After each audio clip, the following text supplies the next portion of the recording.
Because what you don't know about energy can kill you. Here's Alex Epstein. Welcome to Power Hour. Sitting in for Alex Epstein this week, I'm Don Watkins, Director of Education at the Center for Industrial Progress, and with me is our Head of Research, Stefan Henna. Stefan, welcome to Power Hour. Hey, Don. And why don't you kick things off this week? What's your first story? Yeah, so presidential candidate and senator and self-proclaimed democratic socialist Bernie Sanders has revealed his climate and energy plan called the Green New Deal, which is a common theme, of course, among Democrats this election cycle. And as expected, it's a pretty progressive, eco-left utopian plan, of which we had several, but this is very ambitious. So he starts out with a lot of rhetoric about the greedy billionaires and the criminal fossil fuel industry, and how he wants to change and overhaul the entire system. And as a justification, he calls the climate issue a climate emergency, and citing the recent Greenland surface melt and the Amazon fires, interestingly, both of which didn't have much to do with climate change overall, but this is a kind of event that he uses as a hook for his urgent policy. And so over the next 11 years in this plan, allegedly the science tells us that we need to act quickly and reduce our CO2 emissions to prevent the climate catastrophe.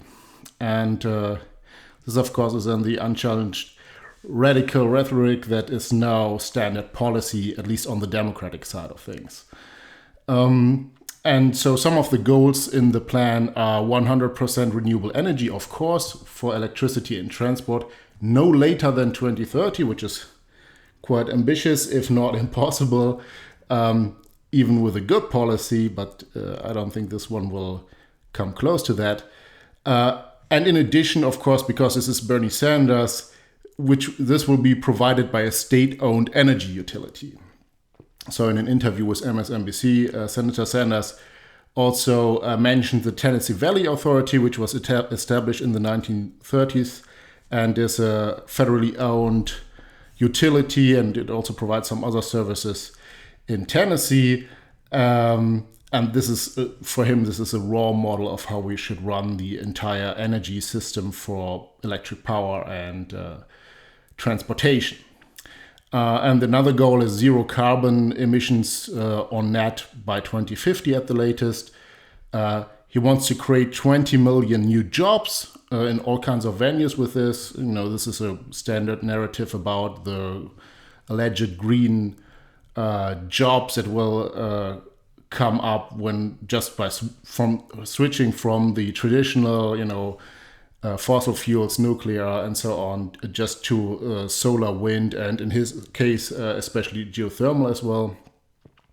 Overall, 16.3 trillion investments, as it's called, in sort of a World War II style effort in mobilization of the national economy over the next 11 years.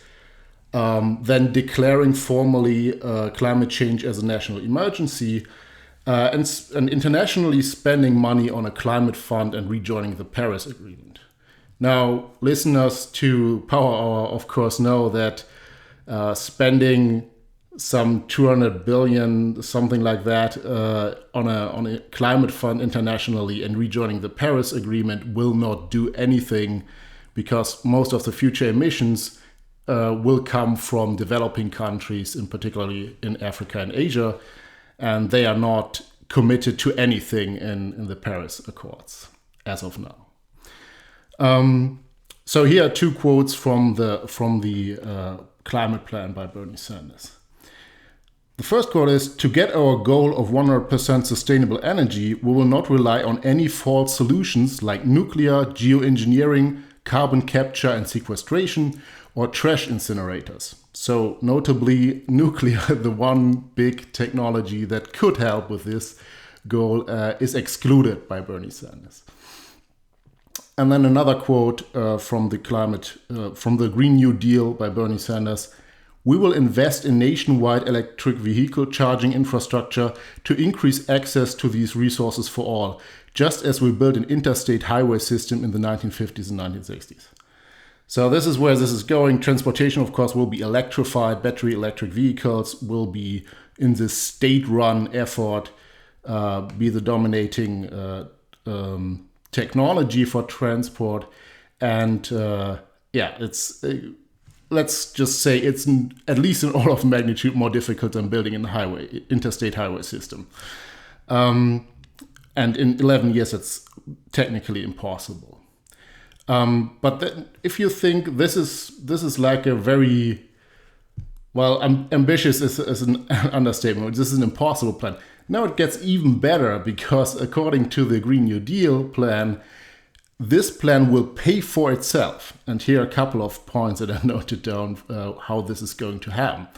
So by making the fossil fuel industry pay, generating profits from the state utility, reducing military spending for oil. So allegedly there's a lot of spending from the military just to secure our energy and oil interests.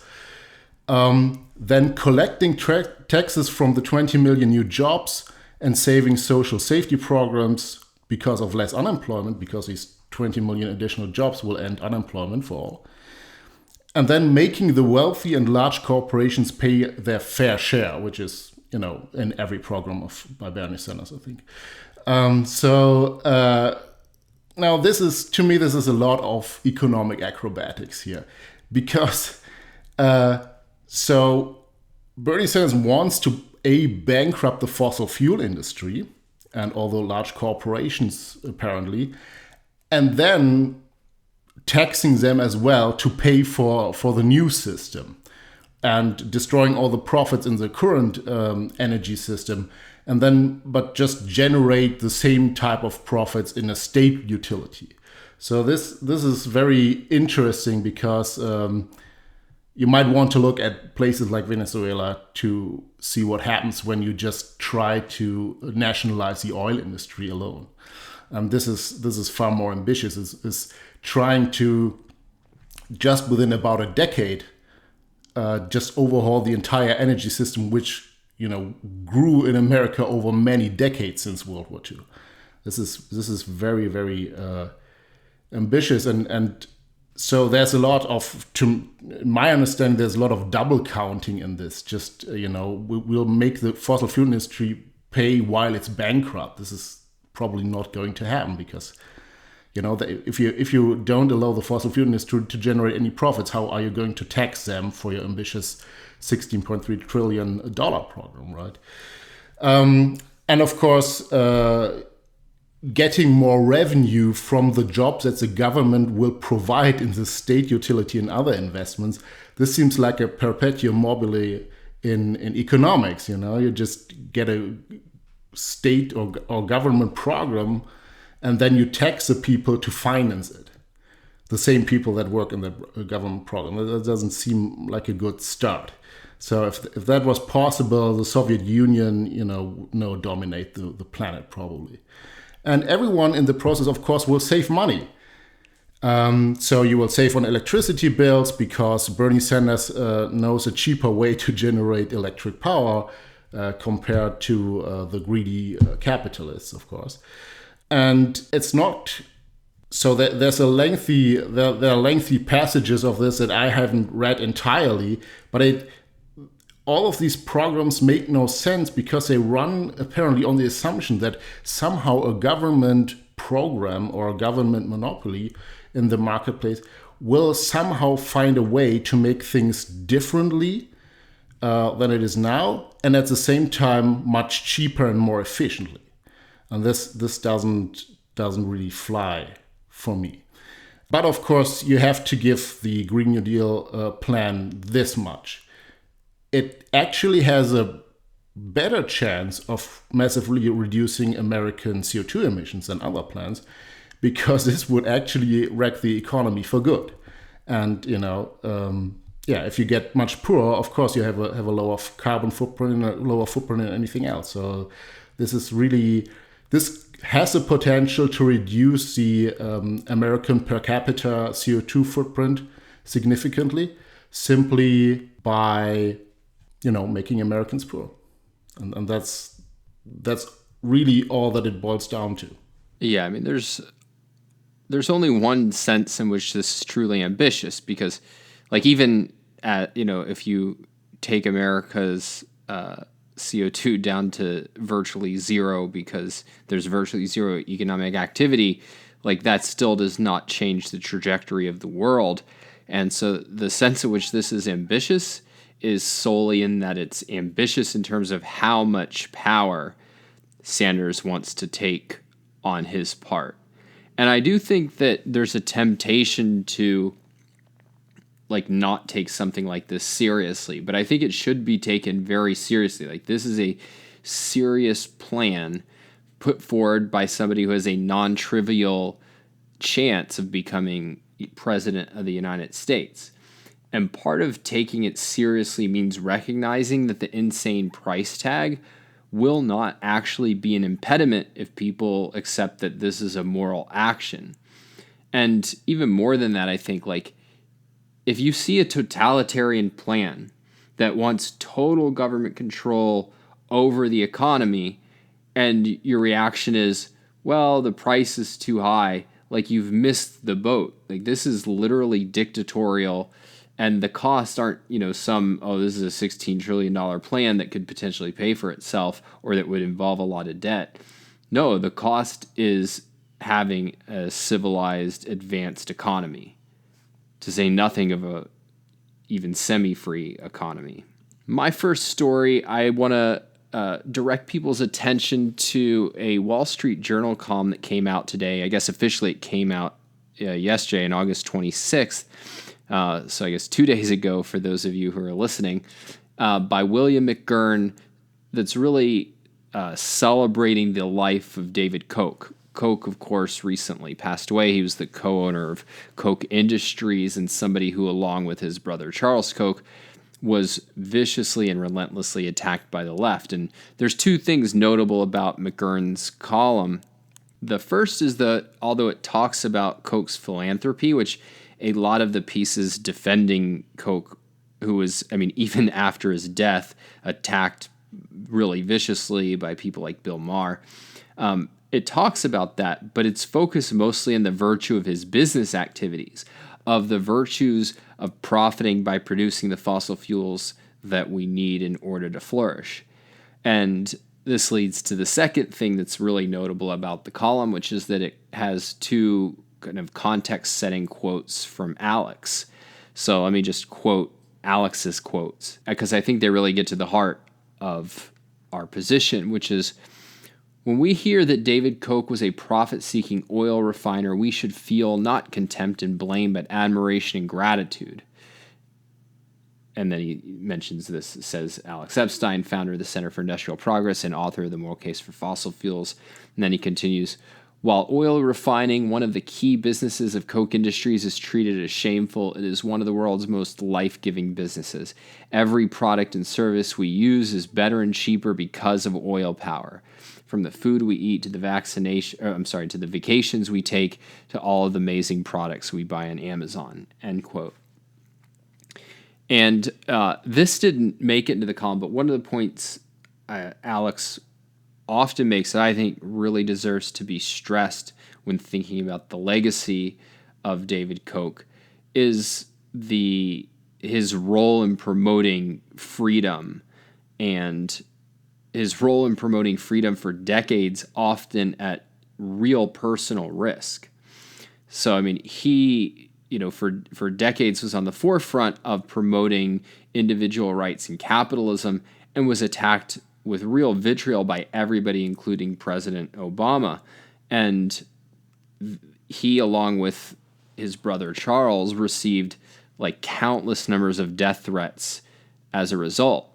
And it didn't lead them to shut up at all. Like, they continued going ahead with that, and like, they didn't have to. Like, they, as people who were incredibly successful and incredibly rich, they did not have to get involved in politics. They could have just, lived in the lap of luxury and bought a bunch of yachts, and that's fine if you're going to do that, but they really believed in freedom and were willing to plow ahead trying to promote it as best they could in the face of threats and smears. And so this is actually a quote from Alex that didn't make it into the piece, but I thought just really summed this point up eloquently. He says, thus, not only did David Koch live a life of production himself, he courageously promoted a world where everyone else would have a greater chance to produce and profit in their own lives. And, we were talking about Bernie Sanders and his plan, and it's a worthwhile contrast with David Koch, I think. So Sanders recently tweeted, fossil fuel executives should be criminally prosecuted for the destruction they have knowingly caused. Now, I'm not sure what law Sanders thinks he's going to prosecute them under, since it's not a crime to produce fossil fuels and the Constitution forbids ex post facto law. But setting that aside, unlike David Koch, Sanders has produced exactly nothing his whole life. I guess one best-selling book, but on net, he has created no economic value. And unlike Koch, he hasn't fought for freedom, but against it. I mean, if you want to talk about destruction, nothing has caused more destruction in human history than socialism in all of its various guises. And Sanders' view is his whole mission in life is to bring that to the United States. So if you're asking who's done more for human flourishing, it's self-evident. But then if you ask a different question, well, who does our culture consider moral? If you think of the treatment of the Koch brothers and the fact that even a handful of people are defending them, but most people are either indifferent or have a negative view. And I think what we have is a really anti-human, anti-business prejudice in the culture where Sanders gets to be idealistic because he advocates throwing people like Koch into jail for lawful productive activities, and then people celebrate Koch's death because he produced the energy and fought for the freedom that people need to live. So, I regard this as a real indictment on us, and, we need more people like Koch and more people like the people who are defending Koch and his legacy. Stefan, any thoughts? Yeah, so I was watching on social media all these people talking about how, the left has cheered the death of David Koch and how this is a really bad sign on their character.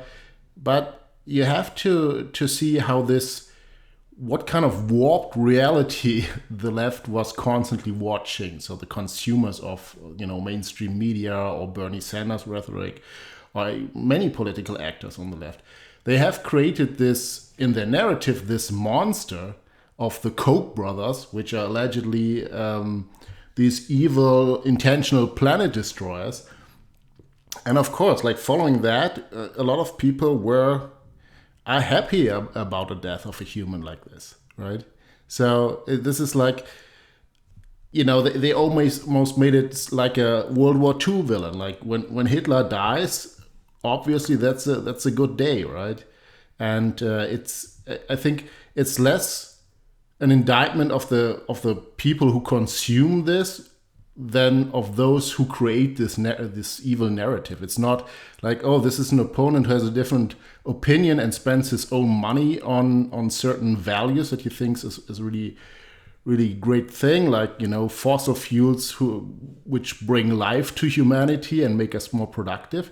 It's the narrative was, no, this is an evil person who knows that he's destroying the planet, that he's killing us all long term, and he doesn't care, and he wants everyone to die in the future. This was a narrative, and this sounds absurd to you and me, Don, but I think it's really dangerous what kind of narratives are created in the, it's a mainstream. It's more of an echo chamber on the left, but it's almost a mainstream. So this is really, it shows how bad this can go. Well, I think what happens is you have a certain kind of model of human behavior. And if you have a certain model that says, Well, there's kind of people who are just driven by greed, and then they try to rationalize that or protect that by, a dishonestly promoted anti-government free market ideology. Well, then you can just kind of fill in the blank like that. All right, this person fits that template. But if you have any real understanding of kind of what the value of freedom and the value of productive achievement and like the kind of principled courage it takes for a person to champion freedom, which is an incredibly unpopular view today,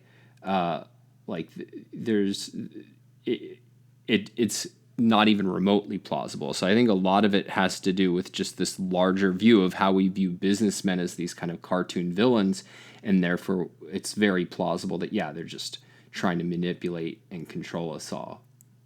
Stefan, what's your next story? So CNN will host a climate-focused debate, or they call it a forum, on September 4th.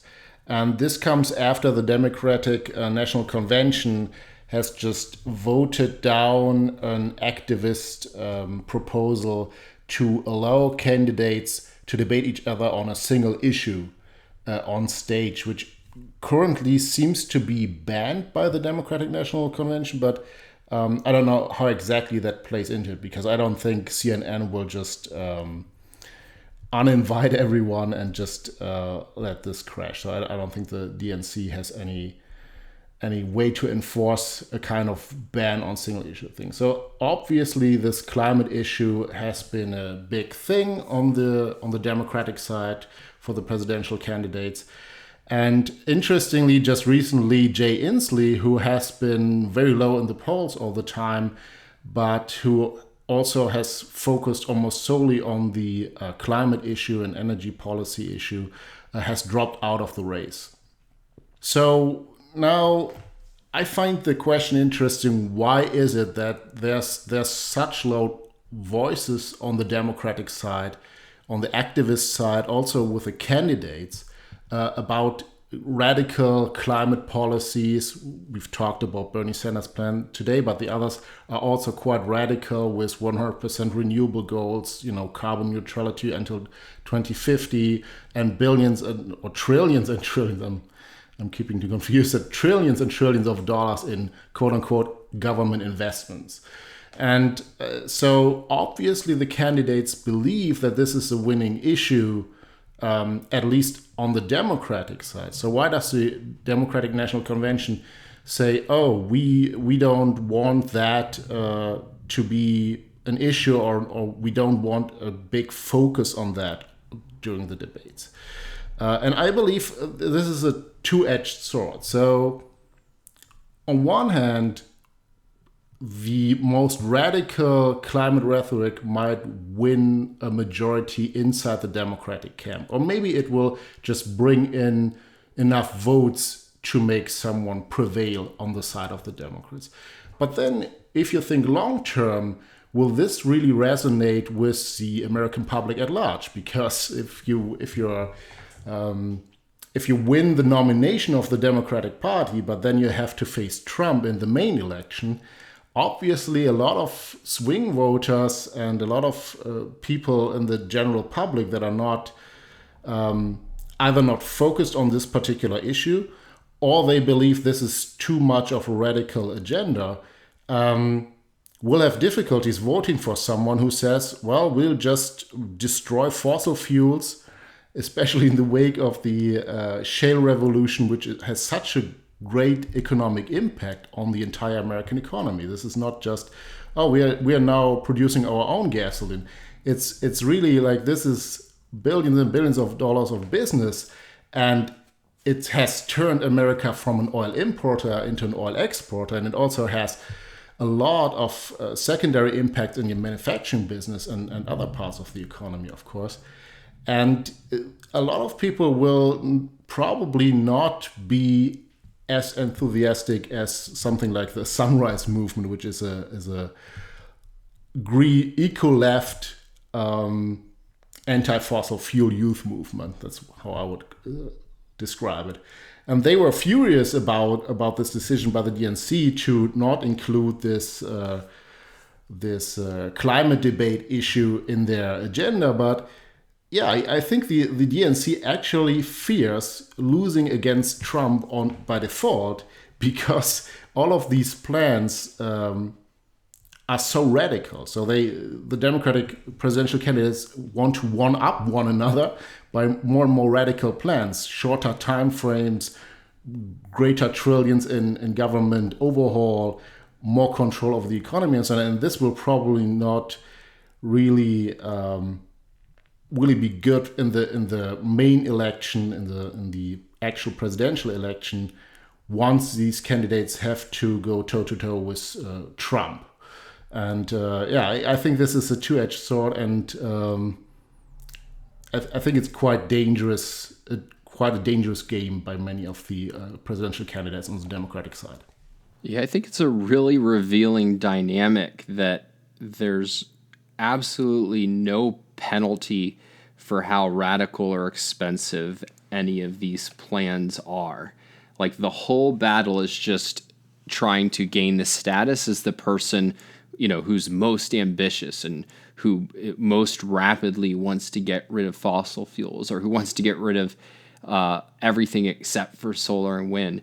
And how there's absolutely no credit that would give, even if you had somebody who had a plan that was far beyond, let's say, what Barack Obama had, but they said, look, we have to seriously consider costs and benefits, and they would get nowhere. That would have absolutely no political benefit to them at this stage in the nomination process.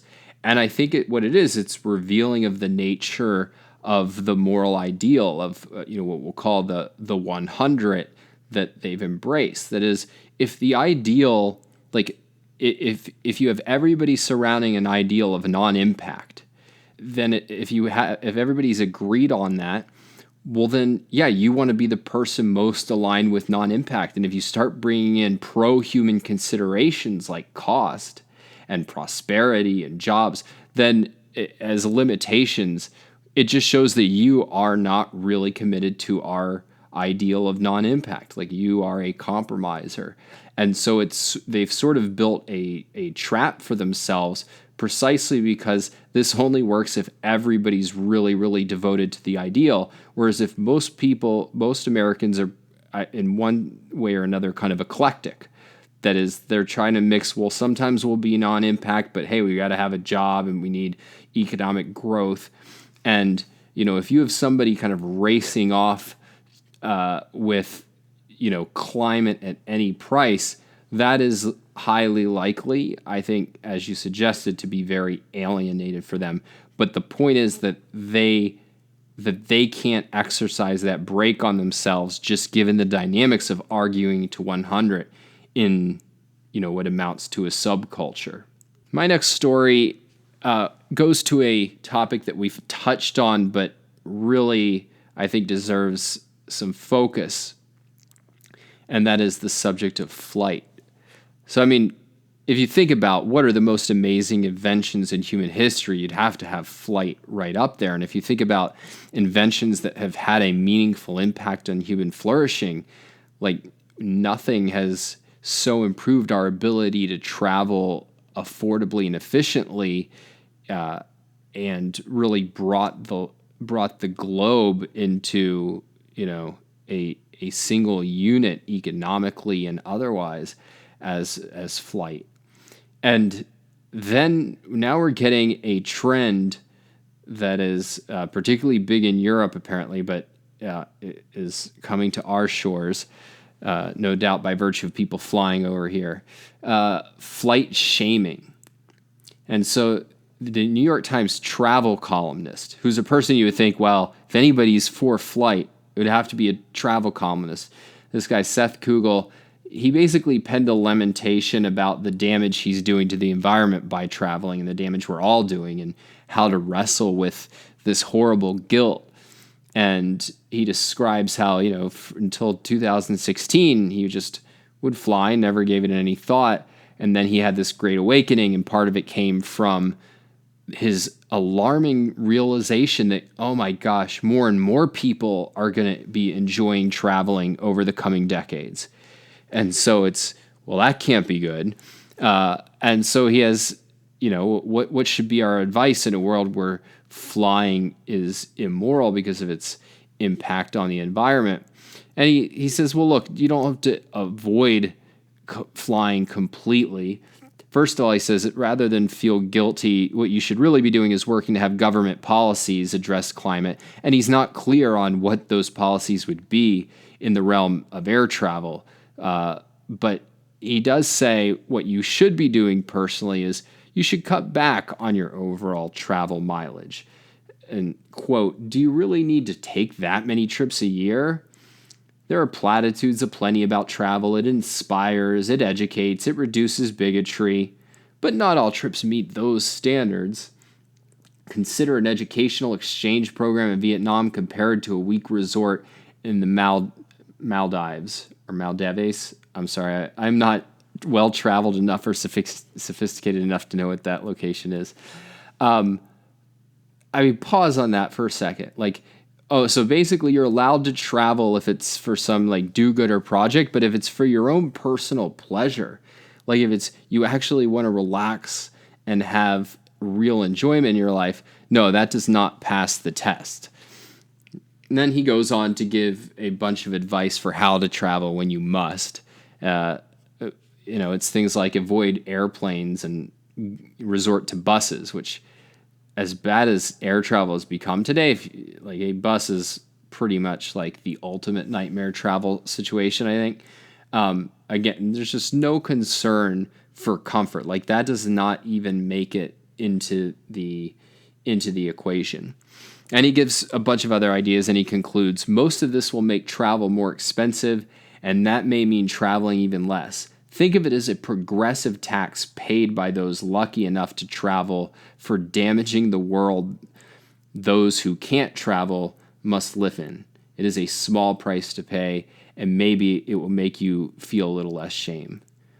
What that makes me feel is complete disgust. Notice it's not, hey, we should strive for a world where everybody can travel. He began his whole opposition by lamenting the fact that more and more of these people are going to be traveling in the future. That is, more and more people who couldn't afford to travel in the past are going to be able to do it. And he sees that as a bad thing. And now we're supposed to pay penance, not by trying to make those people richer and able to travel, but just by denying ourselves pleasure. And a big part of the context here is you'd think, oh my gosh, well, flying is, if we are going to rob ourselves of all the benefits of flying, unless it's, for some kind of politically correct cause, this better have a big impact on saving the planet, right? Surely this should be helping the cause in some significant way. But in fact, flying is really about 2% of global emissions. And, some anti-flying activists have tried to argue that it's as high as 5%. But basically, it's, if you were concerned about climate, you'd say, this is not a big factor for something where there's no real substitute. But again, it's not concern for climate, it's concern for minimizing human impact and minimizing human happiness. And, the way I think about it is, we live in a world of achievement.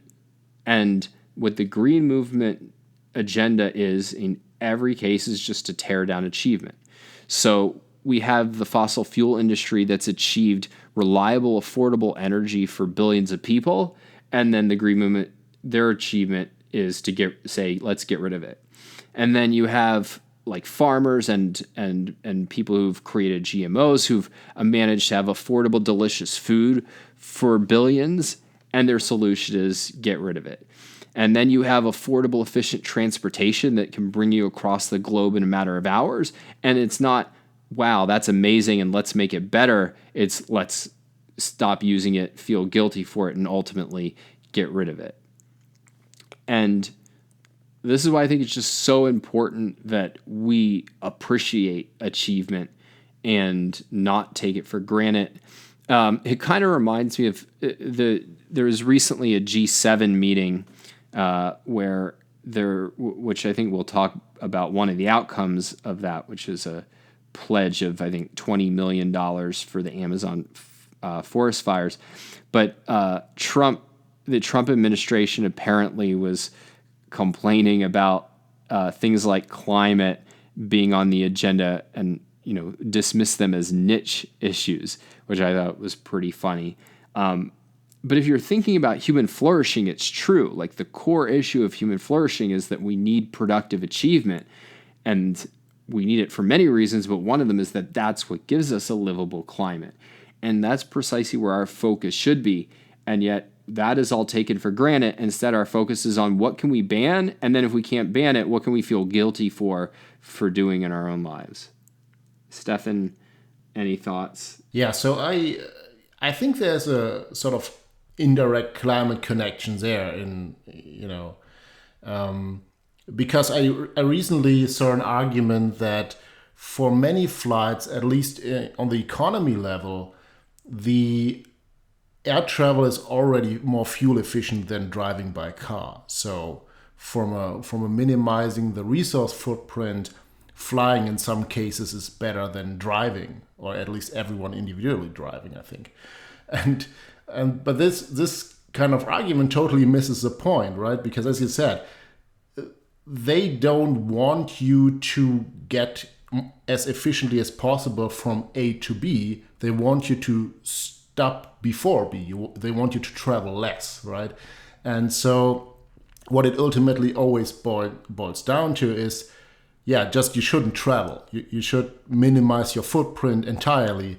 And so any kind of argument about, but air travel isn't actually that harmful or not that relevant or something, they want at every level humans to do less, to achieve less, and to be, less lively. That's ultimately the green ideal. You can't avoid that, and ultimately every narrative that says, we'll just do the same with smarter technology, or we will even, like in the Bernie Sanders plan that we discussed earlier, they say you're going to save money. No, you shouldn't save money. If you want minimum climate impact or minimum any impact, everything needs to be more expensive, and you need to be less able to afford anything, right? So the ultimate goal is to do less. It's not like, do it in a better way. All right, Stefan, what's your next story? So recently, fires in the Amazon area have been in the headlines, and the Amazon basin, of course, spans over several South American countries, including Brazil, Peru, Colombia, and some others.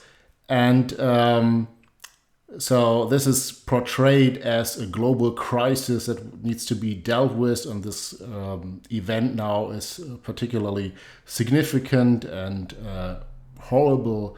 And even French President Emmanuel Macron at the G7 event, which is not ongoing anymore, it ended on Monday, tweeted from there the following, quote, "Our house is burning, literally. The Amazon rainforest, the lungs which produces 20% of our planet's oxygen, is on fire. It is an international crisis. Members of the G7 summit, let's discuss the emergency first order in 2 days." And of course, as you already mentioned, they pledged some significant amount of money to help with that. I think there was some dispute between leaders in South America and the G7 leaders, whether they actually want that money.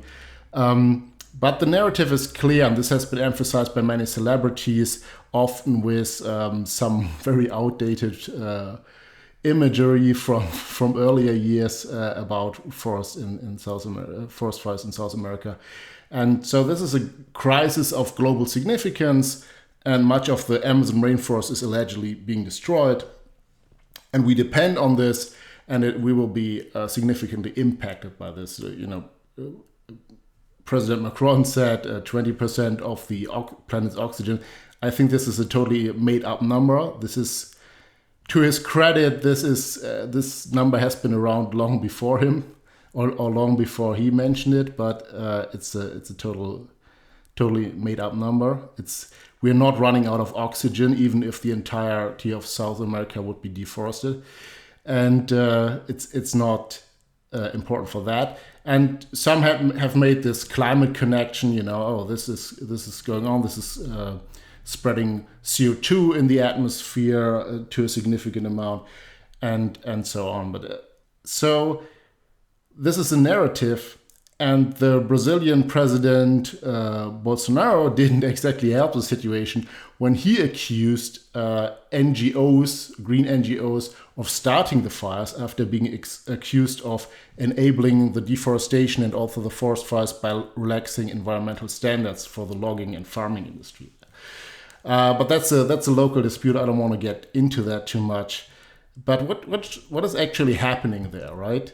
That would be the question. And the first thing I do is try to find some data on this. And the available data, this is from NASA and some other organizations that estimate the forest fires in South America and in the Amazon basin specifically. And it doesn't provide much ground for alarm. So the current burned area and the emitted CO2 is about average of recent years, and when you look further back in time compared to the early 2000s, the trajectory is actually downwards. The trend is down, and only if you look at the less relevant number of forest fires, you see that 2019 is compared to recent years, relatively high number of forest fires this year, and but this created this media narrative of this year is totally out of whack with anything, and this is a particularly large impact and large fire area, which it is not. So according to the best data that I could find, and I think it's the only data available right now, this is not a particularly significant year. These forest fires happen every year, and so if we look at the underlying causes. Normally these forests don't burn, so this is intentional human action that is causing these fires, and most of that is farmers actually clearing the arable land from brush. So this happens every year. This is nothing unusual. They just burn what has grown there over time, over the 1 year period, and this happens over and over again. And so we could ask if we wanted to say, okay, but there's some value to preserving the Amazon basin rainforest. There's some value to it, whether it's aesthetically or we believe that this is a good way to store CO2 if we are concerned about climate impacts of CO2, and the forests are net sink of CO2 emissions because they capture the CO2 from the atmosphere and put it into their carbon structure. And if we want that, we should talk about how to do this, because the underlying cause ultimately is South America is a relatively poor part of the world. The farmers and the loggers there, they need to make a living. And if they were richer, if they were as rich as Don and I are, as Westerners and developed economies, they would have more options, right? And these options would include leaving the rainforest alone. But these are relatively poor people, and they need to make a living. And they are using the resources that are available to them, which includes agricultural land that they need to create by burning down forest, cutting down and burning down forest area, and then keeping it clear of brush and new trees by burning them. That's the only efficient way to do it right now. And so if you want more options, if you want a larger part of the rainforest, you shouldn't spend your money on green NGOs, which are now running advertisements on how to help with this. We should make it possible for South American economies to prosper. And part of this is political and economic freedom. And large part of this is, cheap, abundant, and reliable energy, of course. All right. Well, that's it for this week. If you have any questions, comments, love mail, or hate mail, you can email me, Don Watkins, at don@industrialprogress.net. And if you have any interest by speech by Alex or anyone else from our team, we've got a lineup of great speakers at a bunch of different price points. You can email me at don@industrialprogress.net. And if you're interested in help with messaging and you have a high-stakes messaging project and you'd like to consider working with us, email me and we'll set up a short call. In the meantime, make sure that you subscribe to our newsletter at alexepsteinlist.com, where you can stay up to date with all of our latest activities. And we will be back next week with more great topics. Until then, this is Don Watkins and Stefan Henna, and this has been Power Hour. Power Hour. Life, liberty, and the pursuit of energy. Power Hour. The antidote to shallow thinking about energy issues.